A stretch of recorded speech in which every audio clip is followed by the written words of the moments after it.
Welcome back. Weather की भीगी भीगी गीली गीली कुछ गॉसिप चल रही हैं, तो थोड़ा सा हमने कहा किसी नए मेहमान को इंटरेक्ट किया जाए। जिशान साहब हमारे साथ स्टूडियो में आ चुके हैं, ज्वाइन कर चुके हैं। तो जिशान साहब पहले जरा ये बता दें कि ये जो इस बार की बारिशें होने जा रही हैं, पहले तो ये मैं बाद में पूछूंगा कितनी होने जा रही हैं, लेकिन जो इस वक्त शहरों की हालात हैं, जो नालों के हालात हैं, उसमें पाकिस्तान में बिलखुसूस कराची और सिंध के इलाकों में अगर ये बारिश होती है तो क्या हम अफोर्ड कर सकेंगे? जी, अभी भी ज़रा नालों के हालात सही नहीं है। लास्ट 2020 में जैसे बारिशें हुई थी तो वो बारिशें ज़्यादा हुई थी मिकदार में भी, और अनएक्सपेक्टेड हुई थी ज़्यादा बारिशें, कम वक्त में ज़्यादा बारिशें होती। और दूसरा ये नालों के हमारे इंतजाम नहीं थे। जिस तरह आपने डीएचए का हाल देखा, डीएचए पूरा डूबा हुआ था, एक हफ्ता पानी नहीं निकला था वहाँ से। इसी तरह कराची के मुख्तलिफ इलाके, दूसरे इलाके भी थे, उधर भी ऐसी कंडीशन थे। एक दूसरा औरंगी टाउन के बड़े हालात ख़राब थे, और बल्दिया टाउन वगैरह सारे इलाके इसी तरह डूबे हुए थे नालों में। अच्छा, आपका जो पेज है ना, उसकी इंटरेस्टिंग चीज ये है कि पहले जब बारिश की अपडेट्स जब आप दे रहे होते हैं तो वो बड़ी जबरदस्त आ रही होती हैं, लेकिन जब बारिश पड़ने लगती है तो उसके चंद ही मिनटों में हमें ये वीडियोस देखने को मिलती हैं कि फलां जगह पानी जमा हो गया, फलां जगह पे लोग करंट लगने से मर गए, कहीं ना कहीं जो ब्लॉकेजेस होती हैं पूरे शहर का इंफ्रास्ट्रक्चर बर्बाद कर देती हैं। बिलखुसूस कराची, हैदराबाद, सकर की बात करें तो यहाँ मामला बहुत खराब है। क्या वजह हो रही है कि इतनी सीवियर आप लोग थ्रेट्स दे रहे होते हैं, अलर्ट्स जारी कर रहे होते हैं, टाइमली अलर्ट्स जारी कर रहे होते हैं, इसके बावजूद ये सफाई नहीं हो रही? और अगर इस बार ये बारिशें जो एक्सपेक्टेड हैं, अगर इसमें ये सफाई ना की गई तो कितना मुश्किल हो जाएगा? देखें कि हम जो है ना, कोई भी सिस्टम आने वाला होता है उससे तकरीबन 5 से 10 दिन पहले हम लोग ट्रैकिंग करना शुरू कर देते हैं। ठीक है। और टाइमली जितना हम करीब जाते हैं सिस्टम के, तो हम अपनी अपडेट के नीचे लिखते हैं कि गवर्नमेंट को वो अलर्ट हो जाना चाहिए, नालों की सफाई वगैरह उस पर तवज्जो देनी चाहिए। 2020 में भी हम अपनी हर अपडेट जो जैसे जैसे सिस्टम करीब आए, हमने टाइमली अपडेट किया। हमने मीडिया को, गवर्नमेंट को, पीएमडी को, सबको बताया था कि नालों की सफाइयाँ करवा दें, जिस तरह कराची के हालात आपने देखे थे। और अभी भी हम इसी तरह कर रहे हैं। अभी भी हमारा अपडेट में अपनी नीचे मेंशन करते हैं, बाकायदा एक पोस्ट बनाते हैं कि कराची, हैदराबाद, मीरपुर खास, जो भी जितने भी एरियाज जहाँ बारिश होने वाली होती है वहाँ पे नालों की सफाई करवा दी जाए। और दूसरा ये कि वहाँ के जो गंदगी वगैरह ये फिर और उसमें इजाफा कर देते हैं। अच्छा, आम तौर ये होता है कि जब हम बारिश की बात कर रहे होते हैं ना, तो कराची के अलावा जो दीगर इलाके हैं, खासतौर पंजाब की बात करें, नॉर्दर्न एरियाज की बात करें, तो वहां बारिशें, बर्फबारी का सिलसिला ओवर द ईयर्स चलता रहता है, तो वहां पे इतना ज्यादा मसला नहीं होता। बट कराची की बिल्कुल जब बात करते हैं, हैदराबाद, सखर की, तो यहाँ पे बड़े लिमिटेड टाइम पीरियड में बारिश होती है, तो नाले सारे चौक हुए होते हैं।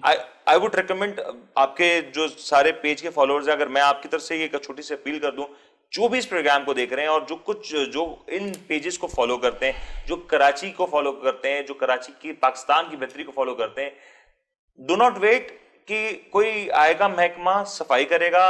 अगर हम अपने अपने हिस्से की थोड़ी थोड़ी गंदगी को भी अगर उठाने शुरू कर दें तो कराची एक बड़ी तबाही से बच जाएगा, आपका शहर एक बड़ी तबाही से बच जाएगा, आपका सूबा एक बड़ी तबाही से बच जाएगा। तो ये थोड़ा जिम्मेदारी से हमें भी काम लेना चाहिए, और ना सिर्फ ये कि दूसरों के ऊपर इन्हिसार थोड़ा सा इससे कम हो जाएगा। जरा उवैस इस पे जरा बताए ना, ये जो बात करें जिशान के ट्रैकिंग का अमल शुरू हो जाता है, 10 से 15 दिन से पहले से आप लोग ट्रैक कर रहे होते हैं। अब जरा एग्रीकल्चर सेक्टर की बात कर लेते हैं और पाकिस्तान में ओवरऑल सेक्टर की बात करते हैं। आप लोग में से जो भी चाहे इस पर जवाब दे सकता है। एग्रीकल्चर सेक्टर के लिए इस बार का मॉनसून सीजन कैसा होगा? इस बार हम लोग एक्सपेक्ट कर रहे हैं कि पाकिस्तान के एग्रीकल्चर के monsoon season specially Punjab side के लिए काफ़ी ज़्यादा मतलब सिवियर हो सकता है, डैमेजिंग हो सकता है, क्योंकि हमने 2019 और 20 में ये देखा कि वहाँ पे monsoon as compare to Sindh थोड़ा सा हल्का था। लेकिन इस बार हम लोग एक्सपेक्ट कर रहे हैं कि चूँकि वेस्टर्न डिस्टर्बेंस जो है वो काफ़ी ज़्यादा आएंगी और मॉनसून के इंट्रैक्शन भी ज़्यादा होंगे वेस्टर्न डिस्टर्बेंस से, तो पंजाब साइड मॉनसून का फोकस जो होगा ज़्यादा होगा। तो पंजाब साइड हमारे पास ये क्लाउड बर्स्ट के इवेंट्स हुए, एक्सट्रीम रेन के इवेंट्स हुए, और मतलब सिवियर थंडरस्टॉर्म्स के इवेंट्स भी ज़्यादा होंगे। तो पंजाब में इस बार पंजाब में ज़्यादा होंगे, specially north east Punjab, Lahore की साइड, गुजरांवाला हुआ। तो हम लोग एक्सपेक्ट कर रहे हैं कि इस बार हमारे पास वहाँ पे फ्लडिंग वगैरह हो सकती है। तो जाहिर सी बात है पेरिस बन जाएगा एक बार फिर से लाहौर, डेफिनेटली एक्सपेक्ट कर सकते हैं हम लोग ये। तो वेनिस कह सकते हैं।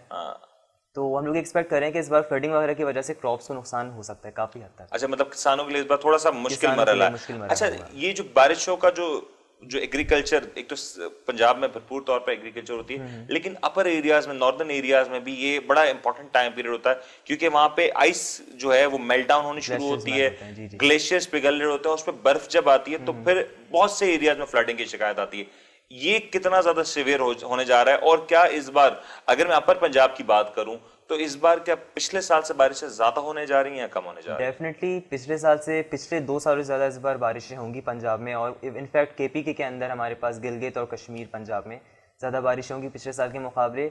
और जहाँ पे अपने बात करी ग्लेशियर मेल्ट की, तो हम लोग एक्सपेक्ट करेंगे ग्लेशियर मेल्ट जो होगा वो ऑलमोस्ट नॉर्मल होगा, यानी हमारे पास नॉर्मली तौर पे रिवर फ्लोज के अंदर पानी आएगा, तो इतना ज़्यादा मसला नहीं हो सकता। अच्छा, रिवर फ्लोज में मतलब पानी तो नॉर्मल आता रहेगा, तो मतलब पानी की शिकायत काफी तक कम हो जाएगी।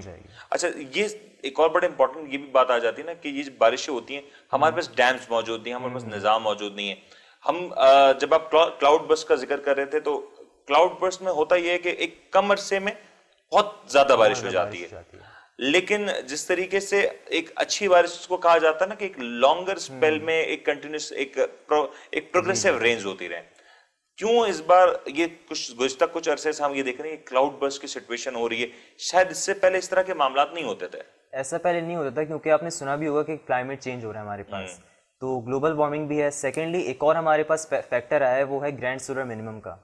ये क्या चीज होती है? ग्रैंड सोलर मिनिमम के अंदर हमारे पास ये होता है कि सन स्पॉट्स की एक्टिविटी जो होती है ना वो इंतहाई कम हो जाती है, तो एक तरीके से सोलर रेडिएशन जो होती है हमारे पास अर्थ को कम पहुंच रही होती है, तो उससे होता ही है कि हमारे पास अपर अर्थ के जो सरफेस होता है, एटमॉस्फेयर होता है, तो उसमें कूलिंग ज़्यादा होती है, जिस वजह से हमारे पास क्लाउड्स टॉप्स जो होती हैं वो कुछ ज़्यादा ही ज़्यादा मतलब ग्रो करती हैं, और हमारे पास हेल के वाक़यात और विंड स्ट्रोम और ऐसे क्लाउड बर्स्ट के सिवियर इवेंट्स ज़्यादा होते हैं। अच्छा, ये इसका हीट वेव से भी कोई ताल्लुक है?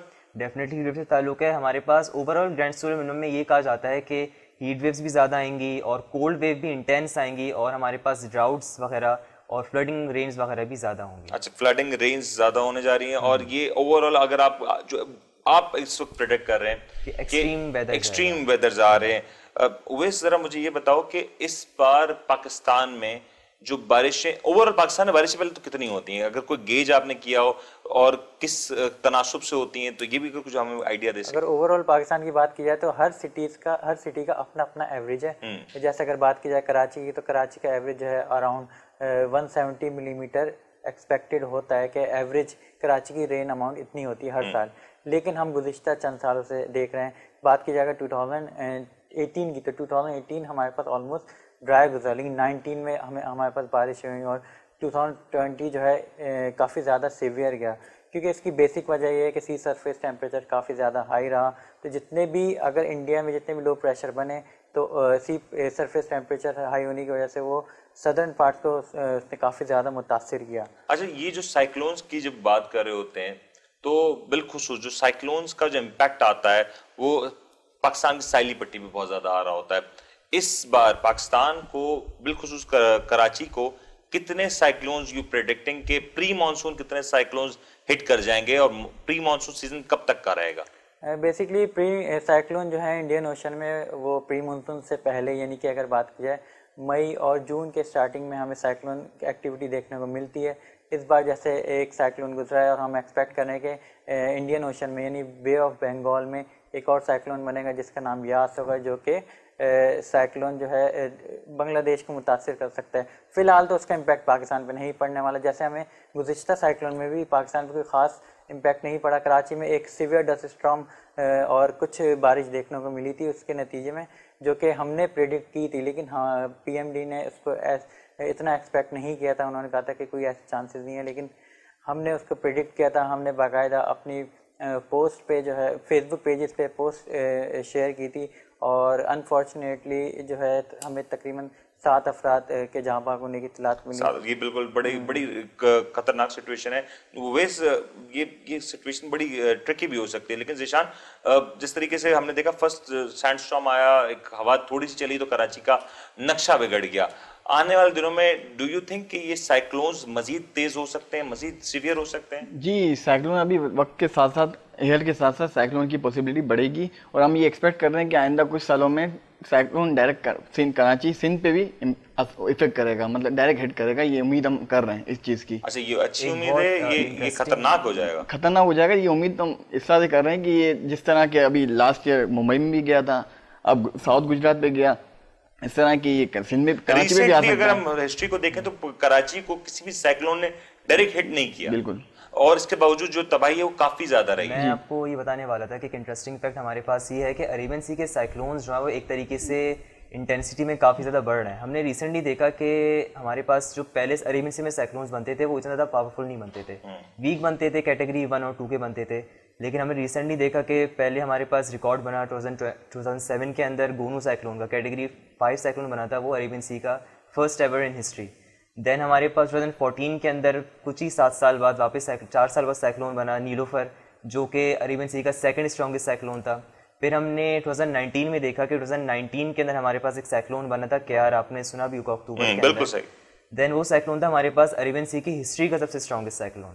देन हमारे पास वापस इस साल एक और साइक्लोन बना कैटेगरी 4 जो इसने रीच किया, वो तौते था, जो हमारे पास सीजन का फर्स्ट साइक्लोन था। वो अगेन हमारे पास अरेबियन सी की हिस्ट्री का सेकंड स्ट्रॉन्गेस्ट साइक्लोन बना। तो ओवरऑल हम लोग ये कह सकते हैं अरेबियन सी के साइक्लोन जो पोटेंशियल है वो काफ़ी ज़्यादा ग्रो कर रहा है। तो हम लोग ये कह सकते हैं वैसे साइक्लोन तो पाकिस्तान नहीं आते हैं, लेकिन अगर जैसे हमारे पास पोटेंशियल ग्रो कर रहा है और ओवरऑल अगर एवरेज बढ़ रही है साइक्लोन्स की, तो इन फ्यूचर पाकिस्तान को साइक्लोन से खतरा हो सकता है। माहीगीरों के लिए कितनी बड़ी वार्निंग है और कितना अरसा माहीगीरों को समंदर से दूर रहना होगा? जब साइक्लोन के इम्पैक्ट शुरू होता है, मतलब साइक्लोन बनना शुरू होता है, तो हम लोग जो हैं माहिरों को तकरीबन साइक्लोन जब बनना शुरू होता है उसके 5 या 6 दिन पहले हम माहीगीरों के लिए अलर्ट जारी कर देते हैं कि आप लोग जो बीच समंदर में है वो वापस साहिल पे आ जाएं। सही। तो इस तरह काफ़ी लोगों तक ये मैसेज पहुंच भी जाते हैं और कुछ जो है वो फंस भी जाते हैं। लेकिन अगर इस पूरे टेन्योर की बात करूं, मैं अगर कहूं कि जून, जुलाई, अगस्त का जो पूरा ये 2 से 3 महीने का जो टाइम पीरियड है, उसमें माहीगीरों के लिए कितना अलर्ट है, कितना तुम्हें लगता है कि मुश्किल होगा माहीगीरों का खुले समंदर में जाना? क्योंकि साइक्लोन्स कहीं ना कहीं जो हवाओं की जो रफ्तार है इस पूरे समर में तेज रहती है, सडन वेदर चेंजेस नजर आ रहे हैं, तो आने वाले दिनों में माहीगीरों के लिए कितना बड़ा मुश्किल होगा? साइक्लोन जो बेसिकली है ना अरेबियन सी में मई के महीने से शुरू होते बनना। जनवरी, फरवरी, मार्च में इतनी पॉसिबिलिटी नहीं होती, लेकिन मई में बनना शुरू होते हैं। मई से लेके जून तक साइक्लोन की पॉसिबिलिटी होती है जब साइक्लोन बनते हैं। तो मई से लेके जून तक के हम माहीगीरों को अलर्ट देते हैं। और फिर जुलाई में भी उसको जुलाई में फिर मानसून शुरू हो जाता है, प्री मानसून का मानसून शुरू हो जाता है, फिर इतनी पॉसिबिलिटी नहीं होती। अच्छा, मानसून ज्यादा खतरनाक है या प्री मानसून ये जो साइक्लोन्स आते हैं ये ज्यादा खतरनाक है? बेसिकली इस बात की जाए, साइक्लोन तो जाहिर है काफ़ी ज़्यादा इंटेंस इवेंट होता है, लेकिन ड्यूरिंग मानसून सीजन हम जैसे जैसे लो प्रेशर एरिया सिंध की तरफ आता है तो हम देख रहे होते हैं कि हाई टाइड्स काफ़ी ज़्यादा बढ़ जाती है, यानी वेव जो है काफ़ी ज़्यादा बढ़ जाती है। इसकी वजह से हमें अलर्ट जारी करना पड़ता है कि माहीगीर उससे मुतासिर ना हो सके। तो ये खाली साइक्लोन तक ही महदूद नहीं है, ये हमारी माहीगीरों के लिए अलर्ट ये। और कराची में तो आवाम आमतौर पे साहिली समंदर पे अक्सर जारी होती है, उनके लिए भी ये 2 से 3 महीने का अलर्ट है। बिल्कुल, मानसून सीजन में अवॉइड करना चाहिए कि हमें समंदर के साहिल पे नहीं जाना चाहिए, पिकनिक एक्टिविटीज नहीं रखनी चाहिए ड्यूरिंग मानसून सीजन। ये सारी एक्टिविटीज से इज्तनाब करना चाहिए। और ये मानसून सीजन बारिशें बरसाने जा रहा है, कराची में बारिशें बरसाने जा रहा है, और ये बारिशें कब से बरसना शुरू होंगी, कराची में बिलखुसूस इस बारिश का तनासुब क्या रहेगा, इसके ऊपर थोड़ी सी मजीद बात करेंगे प्रोग्राम के अगले सेगमेंट में।